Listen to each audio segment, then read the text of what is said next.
start na. Hintayin mo na lang po. Ha?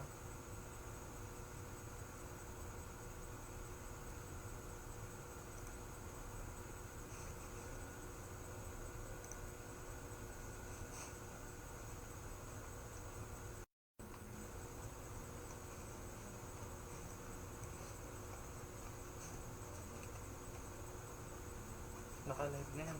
Hihintayin mo na lang yung hintayin mo na lang mag-7 para ano.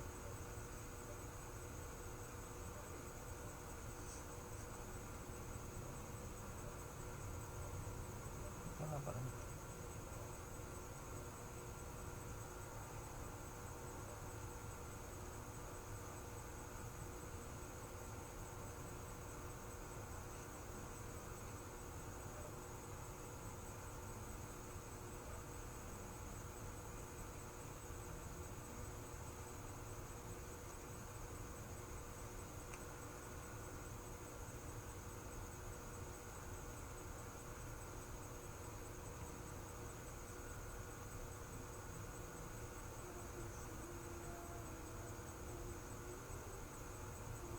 Hindi na ako makapag-share.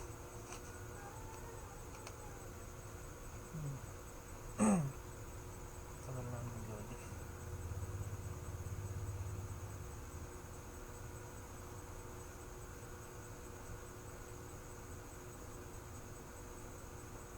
Basta hintayin mo na lang lumabas tsaka mo i-share.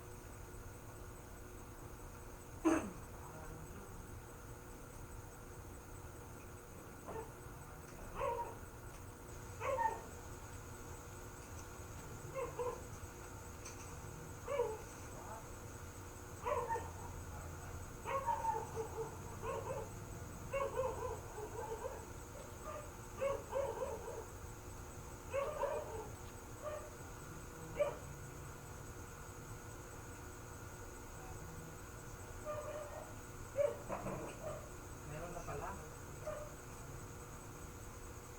Nakapin lang kasi yan. Yan o. Yan.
Hello.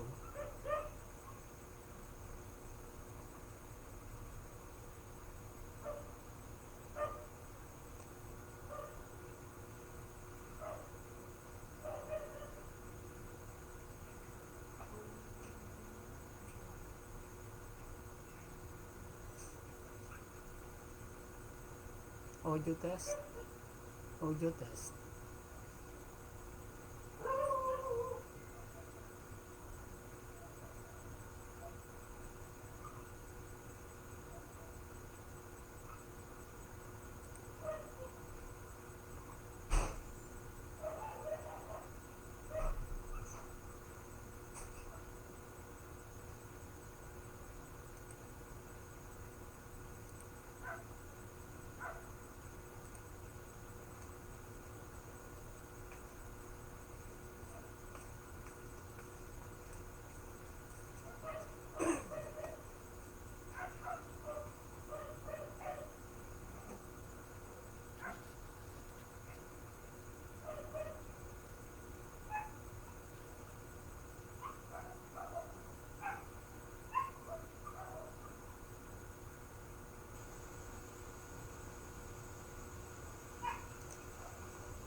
Pwede naman.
Mapagpalang gabi sa atin pong lahat. Purihin ang Panginoon sa pagkakataon pong ito na binigyan po tayo ng pagkakataon upang magpanalinginan. At ako po na-acknowledge ko po ang presensya ni kapatid na Nenita Pondon ng Cebu City, si kapatid na Achi. At ako'y nagpapasalamat sa paanyaya ni kapatid na Leonora Dato at ganoon din ng aking nakababatang kapatid si Pastor Joe Vicente. At atin pong gawin ang ating pananalangin dahil nga sadyang kailangan ito sa mga panahon na ito. Tayo po'y dudulog sa ating Panginoon sa pananalangin. At unahin ko pong ipanalangin muna ang mga prayer request bago tayo magnilay-nilay sa mga salita ng ating Panginoon. Let us pray. Mapagpalang Diyos, o Ama naming nasa langit, kami po'y dumudulog sa iyo na nagpapakumbaba sa iyong harapan sa pagkakataon pong ito. Ikaw ang Diyos na makapangyarihan sa lahat. Ikaw ang Diyos na may hawak ng lahat ng mga pangyayari at mga bagay-bagay sa daigdig na ito. Ikaw ang Diyos na tunay na umiibig sa inyong nilikha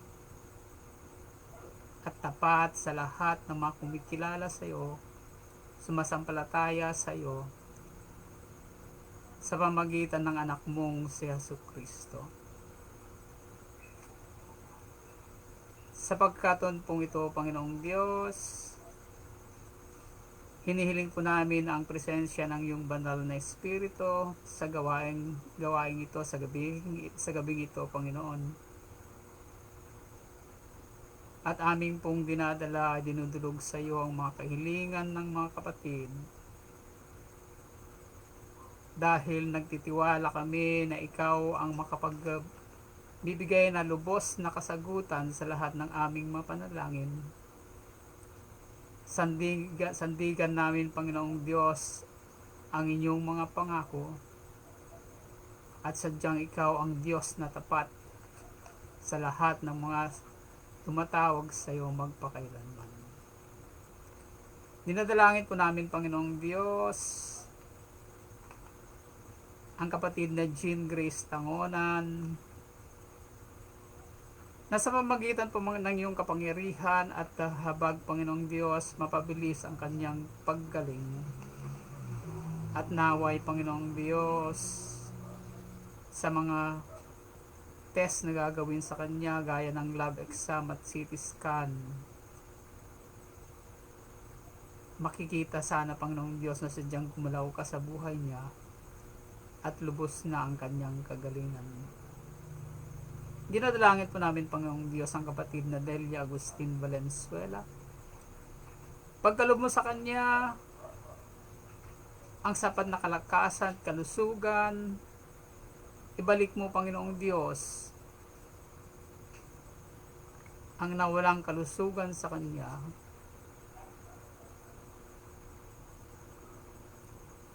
At gamitin mo, Panginoong Diyos, ang lahat ng paraan na gagawin at na pagpapagaling sa kanya, at kahit ang mga kamay na magsasagawa nito, pagpalain mo, Panginoong Diyos. Gawin mong ganap ang kalakasan ng kanyang physical na katawan. Dinadalangin po namin, Panginoong Diyos, ang kapatid na Mirna Sanchez Rafanan.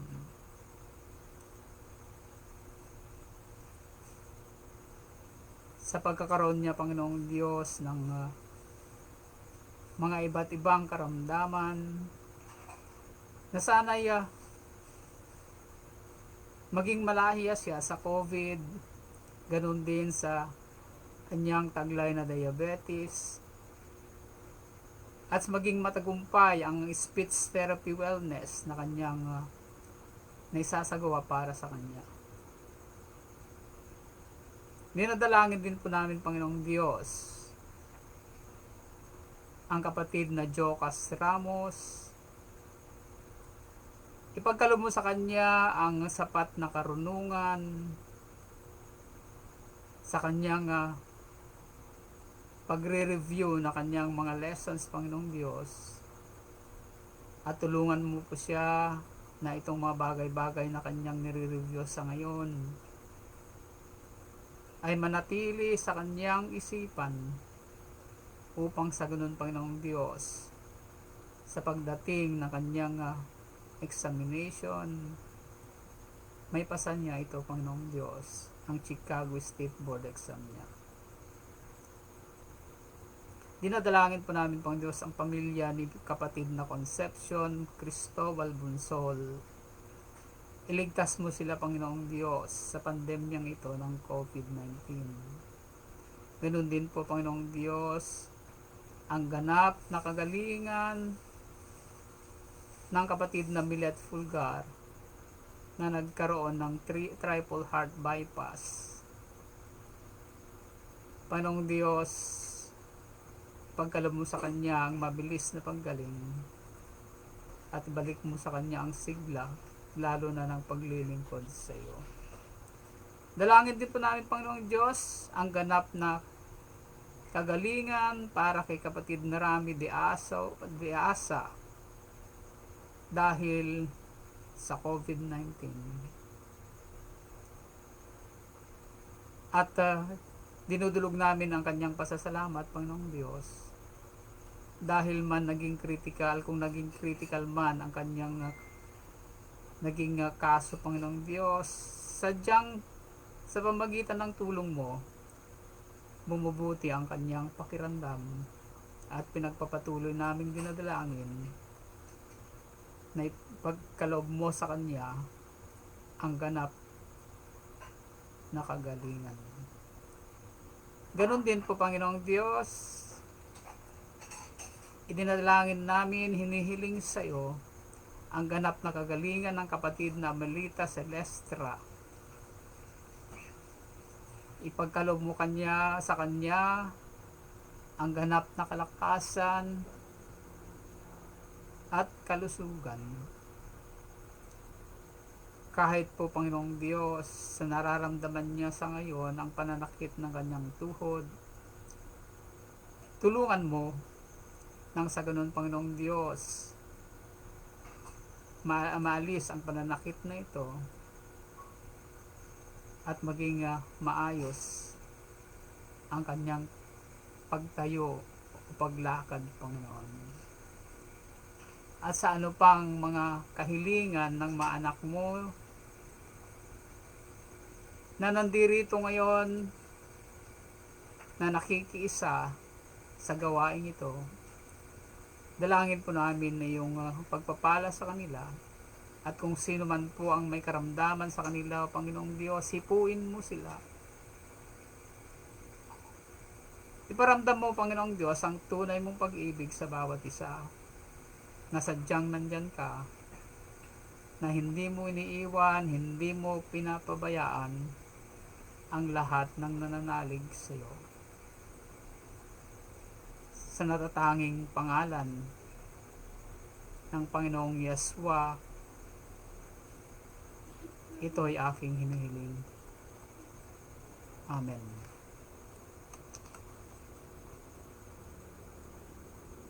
Hanggang sa ngayon, mga kapatid, hindi pa rin nagwawakas ang pandemya ng COVID-19.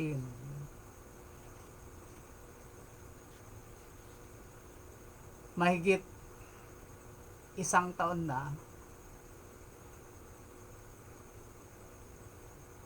nandirito ang COVID-19 at maraming naapektuhan. Naapektuhan ang buong mundo. Hindi lang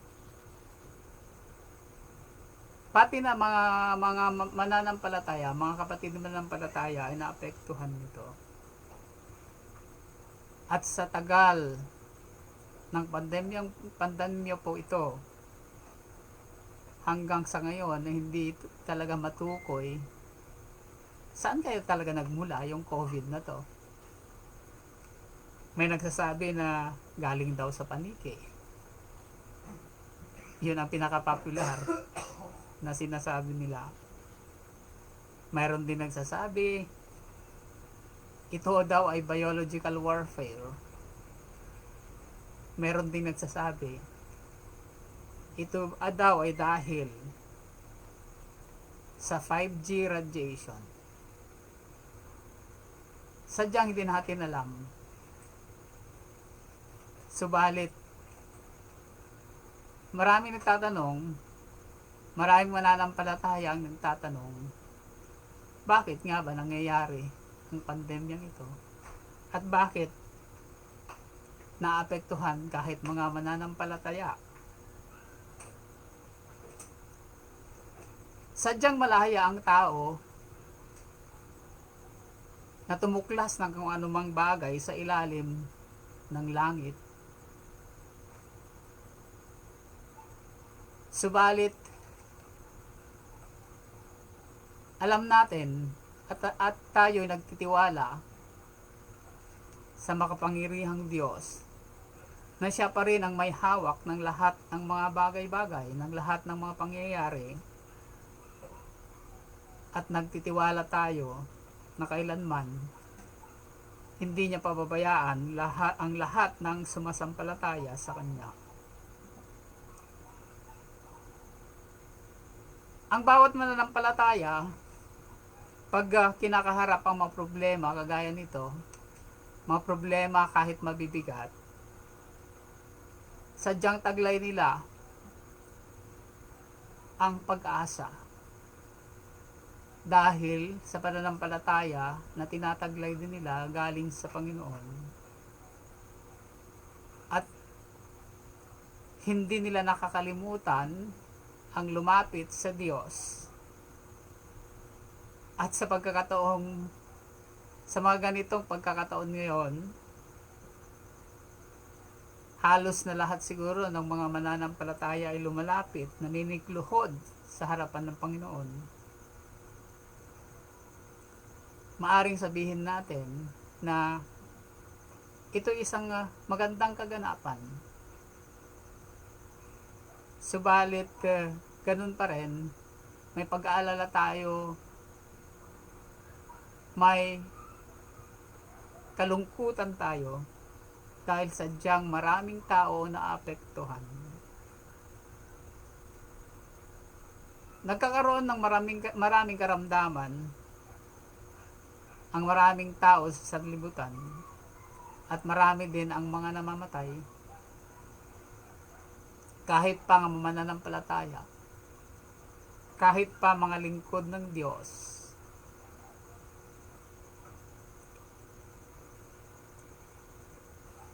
At sa mga ganitong pangyayari, sana nga matagpuan pa rin natin kung ano ang mensahe ng Diyos na gusto niyang ipaalam sa atin, ang gusto niyang dalhin sa atin. Ilang epekto pa rin ng pandemyang ito, at ito naman ay inyong naobserbahan natin to mga kapatid. Nagkaroon ng mahigpit na paghawak ang mga mapangyarihan sa ating pamumuhay. Hindi ba? Tingnan nyo, madaming tao umaasa na lang sa ayuda, lalo na pagka may mga quarantine. At nagpapakita ito na sadyang posible na lilitaw o may makapangyarihan na pwede niyang hawakan kahit ang mabuhay ng mga tao. Kung tingnan natin, nagkaroon ng paghigpit sa ating malayang paggalaw, sa ating mismong mananampalataya, nagkaroon ng paghinto ng mga harapang pagtitipon natin sa ating mga sambahan, bahay-sambahan.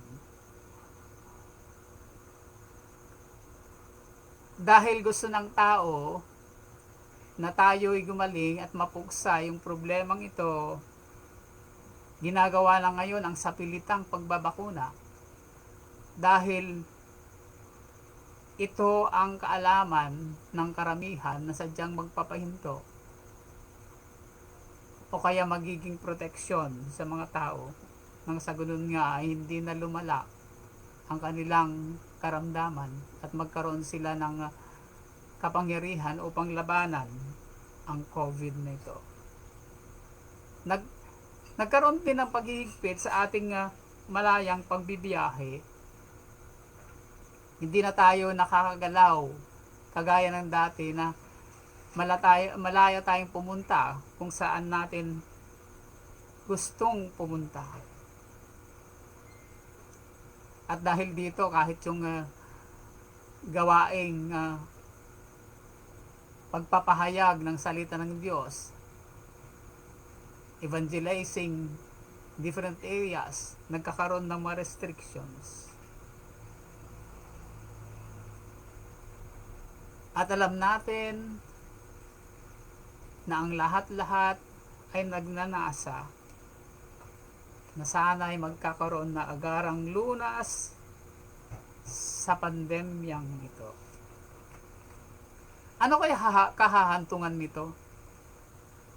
Kailan kaya kapatid, kailan kaya titigil ito?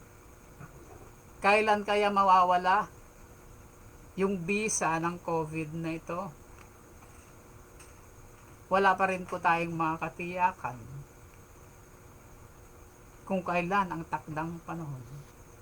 Naniniwala tayo na alam ng Diyos ang mapangyayaring ito. Maaring siya ay nagtakda ng tanging panahon. Subalit tayo patuloy magtiwala sa Kanya. At habang naantay natin ang pagkakataon na to, magpatuloy tayo sa pagtitiwala sa Kanya. Dahil nga, tapat siya sa Kanyang mga pangako, totoo ang Kanyang mga salita, na lahat ng mga bagay-bagay na nangyayari ay magkalakip-lakip na gumagawa para sa kabutihan ng lahat ng tinawag niya, ng lahat ng nagmamahal sa Kanya.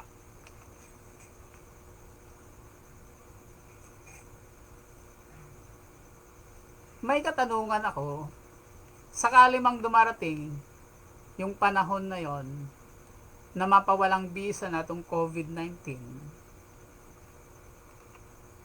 ano pa kaya ang pwedeng mangyari?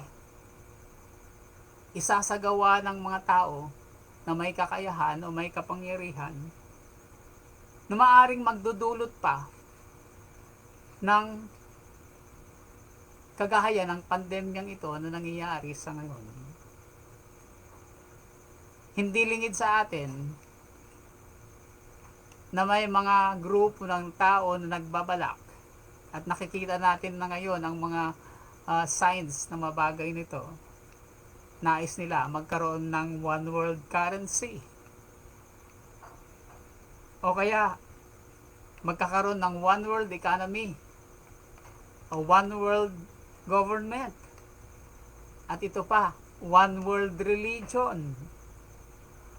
Sinasabi pa nila na may nagsasagawa ng mga paraan kagaya ng bakuna para sa ganoon nga mabawasan ang populasyon. Tunay nga na sadyang nandyan ang Diyos, palaging kasama natin. Subalit darating at darating yung panahon na yon na mangyayari ang mga bagay-bagay na ito, hindi lingid sa atin, na darating ang panahon na magaganap yung sinasabi nating Great Tribulation. Great Tribulation. Alam nyo, pag pinag-uusapan natin ang mga Great Tribulation, pag minsan naghati-hati ang kaalaman o kaya paniniwala ng kahit mga mananampalataya. May nagsasabi bago dumarating yung Great Tribulation, magaganap yung rapture.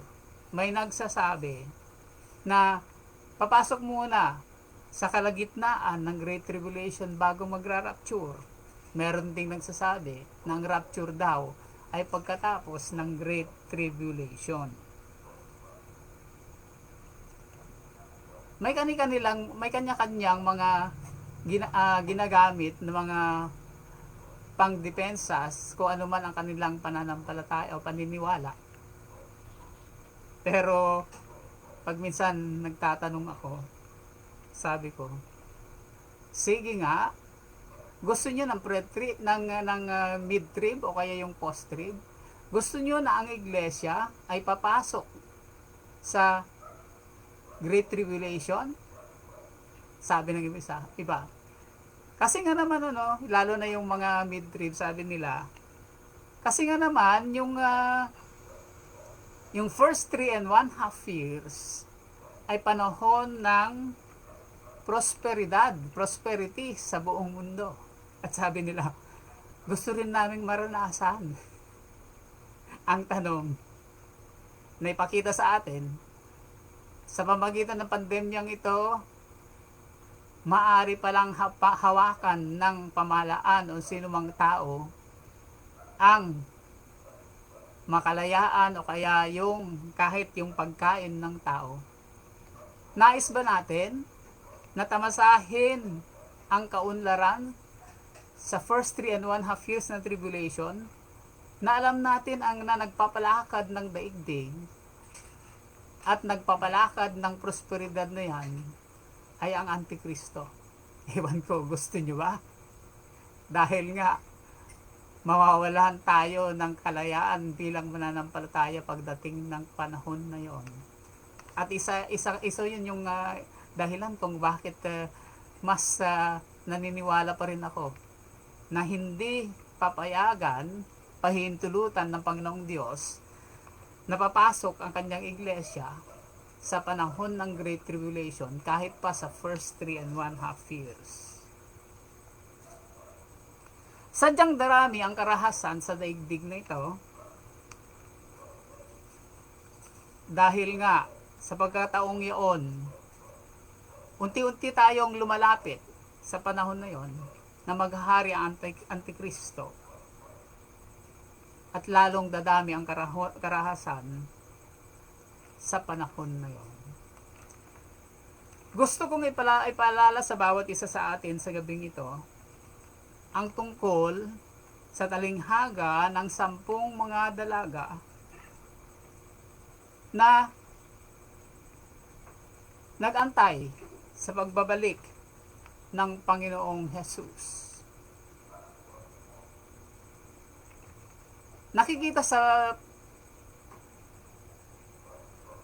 Nakikita natin sa kwentong ito ang dalawang grupo ng mga nag-aantay sa Panginoong Hesukristo. Ang isang grupo ay may kahandaan para sa kasal, subalit ang isang grupo ay abalang-abala sa ibang mga bagay kesa ang kasalan. Naniniwala tayo na ang iglesia ay kasintahan ng Panginoong Hesukristo. At dapat din natin kalimutan na inaantay natin yung panahon na yon para sunduin tayo ng Panginoon para sa kasalang iyon. Ang babae ba na ikakasal? Ano ba inaantay niya? Inaantay ba niya na mabawian ang buhay? Di ba ang inaantay niya yung kasalan? Pero tila sa panahon ngayon, nakakalimutan ng iglesia ang una niyang pag-ibig, kagaya ng iglesia sa Efeso. Tila ba ayaw na niyang isipin na ang Panginoong Hesukristo ay dapat bumalik para sa ganun nga ay wakasan niya ang lahat ng mga suliranin na kinakaharap natin ngayon kahit tayong mga mananampalataya. Isipin natin mga kapatid, bilang kasintahan ng Panginoong Jesucristo, ano ba ang inaantay natin? Ano ba ang mas gusto natin na mangyari? Ang tayo'y paglalamayan? Mahirap pagka COVID ang kamatayan natin, di ba? Hindi pa tayo magkakaroon ng panahon para mapaglamayan tayo. O yung kasalan ba ay naantay natin? Alam ninyo ang kasagutan. Ang babaeng kakasal ay aantayin niya at aantayin ang araw ng kanyang kasalan. Yun nga lang kasi, kahit ang Panginoong Jesucristo hindi niya alam kung kailan siya babalik. Ang nakakaalam lamang ay ang kanyang ama. Subalit, kung tutusin natin, hanggang sa panahon ngayon, hindi pa kaya tapos yung inihandang tahanan ng Panginoong Jesucristo. Hindi pa kaya tapos yung lugar ng kanyang honeymoon with the church. Palagay ko naman tapos na ito. At nais ko lang na himukin ang bawat mananampalataya, lalong-lalo na sa atin ngayon na nandirito at nakikinig at nakikipag-isa sa panalangin ito, sa gawain ito. Pwede naman nating hingin sa Ama na naway pabalikin na niya ang Panginoong Jesucristo upang sunduin ang kanyang kasintahan para maganap ang kasalan. Alalahanin natin na minsan sinabi ng Panginoong Jesucristo sa mga Hudyo na sabi niya, hindi niyo ako muling makikita hanggat di nyo sasambitin ang katagang pinagpalang pumaparito sa pangalan ng Panginoon. Kaya't naniniwala ako na nararapat din na tayong mananampalataya sa ngayon, pwede nating hilingin sa Diyos na sana'y hindi na ipagliban ng Panginoong Jesucristo kanyang pagbabalik. Sana nga madaliin niya ang pagbabalik niya yaon. Kasi nga naman, kasalan ang ating haharapin. It brings joy for a bride na magaganap ang kasalan, di ba? Kaya ganun din, sana taglay natin yung kagalakan na maganap na yung kasalan na yun.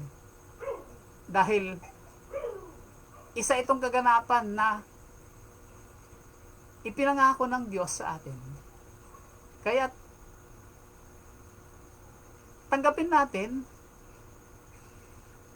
yung pangakong yun. Tanggapin natin at sana nga'y maganap na. Amen?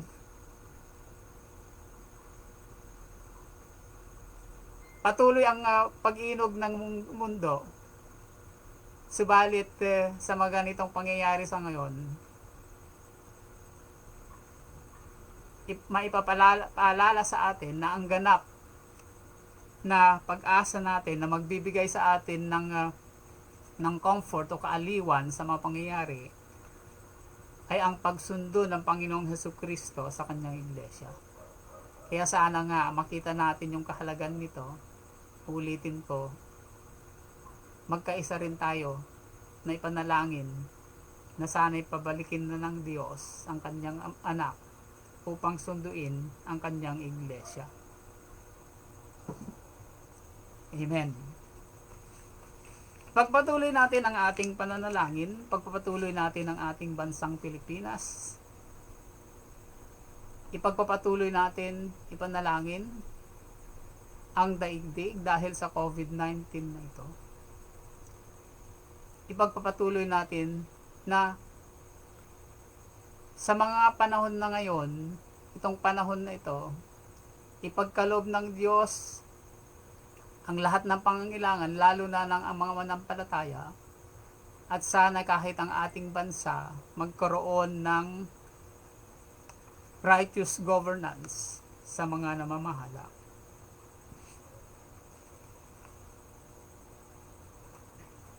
Tayo'y manalangin. Ama naming Diyos, kami patuloy na lumalapit sa iyo. Naninikluhod, Panginoong Diyos, sa iyong harapan. Wala po kaming pwedeng lapitan kundi ikaw lamang. Dahil ikaw ang aming Diyos. Ikaw ang aming sinasampalatayanan. Ikaw, Panginoong Diyos, ang aming pinagkakatiwalaan.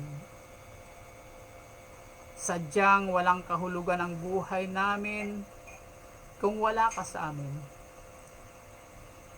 Sadyang walang kahulugan ang buhay na ito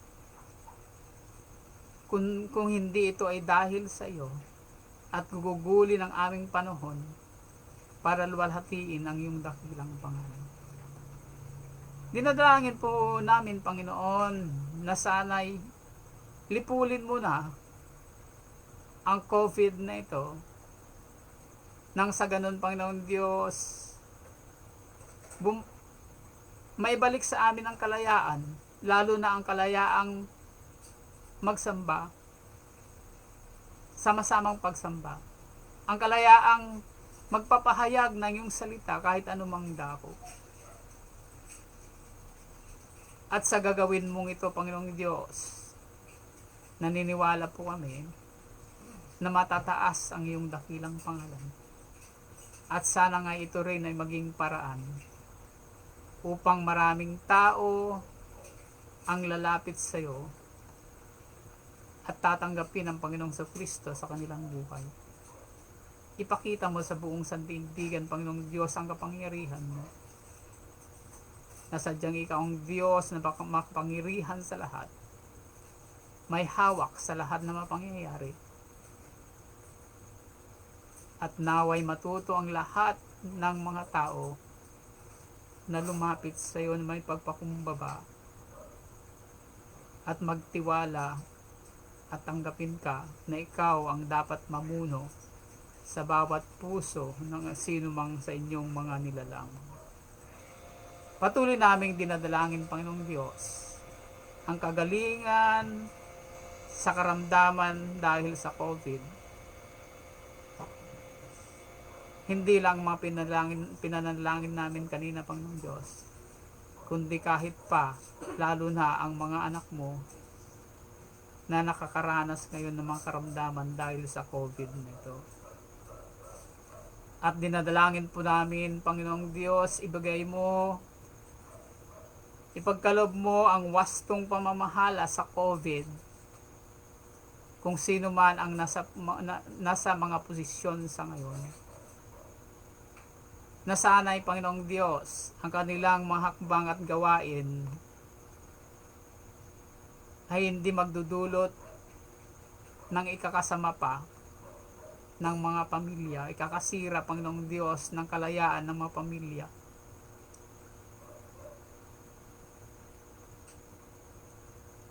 Nanaway ang kanilang pamamahala ay ma-recognize palagi na may karapatan ang sino man na sana'y payagan namat sila manatili kahit sa kanilang mga tahanan sa mga panahon ng isolation o panahon ng quarantine. Hindi yung bigla na lamang dadalhin sa mga isolation facilities. Subalit, ganun pa rin hinihiling po namin, Panginoong Diyos, na sana'y maging maayos ang pagpapatakbo ng mga isolation facilities na ito. Nang sa ganun nga, sadyang makatulong para sa pagpapagaling ng mga may makaramdaman sa COVID-19. Dinadalangin po namin, Panginoong Diyos, ang katatagan ng ekonomiya ng aming bansa. Nang sa ganun nga ay matugunan ang mga pangailangan ng bansang ito at ng bawat mamamayan. At kung mangyari man, Panginoong Diyos, ang bagay nito, naway makita ng mga tao na sadyang lahat ng mga ito ay nanggaling sa iyo. na sadyang ikaw ang nagpro-provide sa mga pangangailangan. Nagbibigay ng seguridad sa aming bansa. Ninadalangin po namin, Panginoong Diyos, ang patuloy mong biyaya. Padaluyin mo ang iyong mga biyaya, Panginoong Diyos, ang iyong kahabagan at pagpapala sa lahat ng mga mananampalataya. At ganun din, Panginoong Diyos, dalangin po namin, ibigay mo ang kahandaan sa mga hamong kinakaharap ng iglesia upang may pagpatuloy ang pagpapahayag ng iyong salita at ang malayang pagtitipon ng bawat iglesia. Dinadalangin po namin, Panginoong Diyos, ang pagtugon mo ng pagtugon ng iglesia mo, mga mananampalataya, pagtunan na mahalagang pansin, Panginoong Diyos, ang pagsundo ng Panginoong Hesukristo sa kanyang kasintahan para sa piging ng kasal. Sadyang ito, Panginoong Diyos, ang aming kaaliwan. Sadyang ito, Panginoong Diyos, ang ganap na magwawakas sa mga kapighatian na aming dinaranas sa ngayon. Nais naming makapiling ka, Panginoong Diyos, kung saan ka man natoroon. Dahil sadyang iyan ang iyong pangako sa amin, na kami dadalhin mo at dadalhin na kung saan ka man naroroon ay nandoon kami. Panginoong Diyos, nagpapasalamat po kami sa mga biyaya at pagpapala at mga kaganapan, mga kababalaghan na ginawa mo sa grupong ito ng Whole World Friendship Brigade, Prayer Brigade laban sa COVID. Nagpapasalamat po kami, Panginoong Diyos, dahil kumikilos ka at gumagalaw sa pamagitan ng mga gawaing ganito ng pananalangin at pagninilay-nilay sa iyong salita. Ikaw ang Diyos na nais naming mapapurihan sa lahat ng mga kaganapan na ito, sa lahat ng mga gawaing ito. At dalangin ko, Panginoong Diyos, tulungan mo ang bawat nakikinig sa ngayon na may pagpapatuloy po namin kahit sa aming mga private moments, Lord God, ang pananalangin na taglay namin ang pag-asa at pagtitiwala na ikaw ay sadyang nariyan na handang tumulong sa bawat isa sa mga pagkakataon na kailangan ka namin sa buhay namin. Wala po kaming nais na mataas sa lahat ng mga gawain namin sa aming pagsunod sa iyo, kundi ikaw lamang, O Diyos, Diyos na makapangyarihan sa lahat, Diyos na tunay nagmamahal sa amin. Dakila ka, O Diyos, dakila ka. Hallelujah. Sa iyo lahat ang kapurihan, sa iyo lahat ang pasasalamat, sa natatanging ngalan ng Panginoong Hesukristo, aming Panginoon at tagapagligtas. Siya nawa. Muli, magandang gabi sa inyong lahat at naway nakatanggap tayo ng mga pagpapala sa gabing ito. At yaon, huwag nating kalimutan ang una nating pag-ibig. We have to wait with anticipation and eagerness for the coming of the Lord Jesus Christ para sunduin ang kanyang kasintahan. At naway lahat tayo ay makasama doon. It brings us joy, it brings us comfort. Sadyang yun ang pinakamagandang bagay na dapat antayan natin sa ngayon. Amen? God bless everyone. Taglayin natin ang mga pagpapala at patuloy na biyaya at kahabag ng Panginoong Jesucristo sa ating lahat. Amen.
Late ba?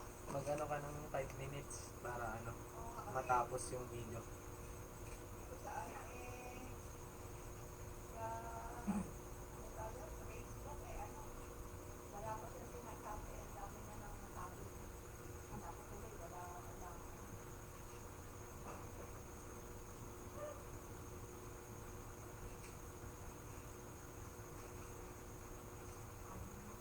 Hindi naman hihinto-hinto yung live.